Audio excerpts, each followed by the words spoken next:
Hello everyone, আসসালামু আলাইকুম। আশা করি সবাই ভালো আছেন। আমি আছি এই মুহূর্তে তাসরিফ 2 নৌযানটির সামনে। আপনারা দেখতে পাচ্ছেন তাসরিফ 2 নৌযানটিকে কিন্তু ডাইডকে তোলা হয়েছে।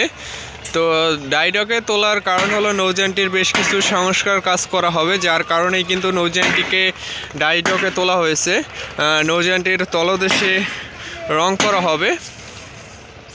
তো দেখতে পাচ্ছেন নৌযানটিকে ধীরে ধীরে কিন্তু ডাইডকে ওঠানোর যে প্রক্রিয়া, সেই প্রক্রিয়া চলমান রয়েছে।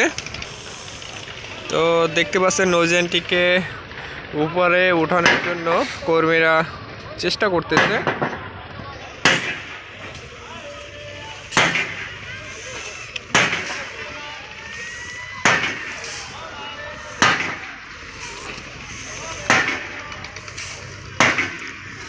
আপনারা জানেন যে তাসরিফ 2 নৌযানটি ঢাকা মনপুরা হাতিয়া নৌ রুটে চলাচল করে। আর এই নৌ রুটের বেশ জনপ্রিয় নৌযান কিন্তু এই তাসরিফ 2 নৌযানটি।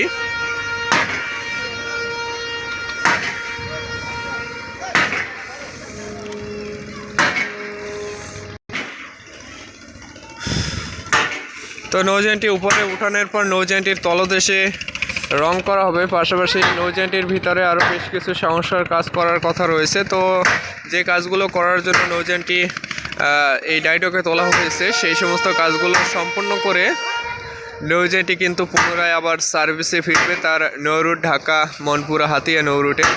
তো প্রিয় দর্শক, কিন্তু আপনি যদি আমার এই চ্যানেলে নতুন হয়ে থাকেন তো অবশ্যই চ্যানেলটি সাবস্ক্রাইব করে পাশে থাকা বেল আইকনটি অন করে দেবেন। ভিডিওটি আজকে পর্যন্তই। আসসালামু আলাইকুম।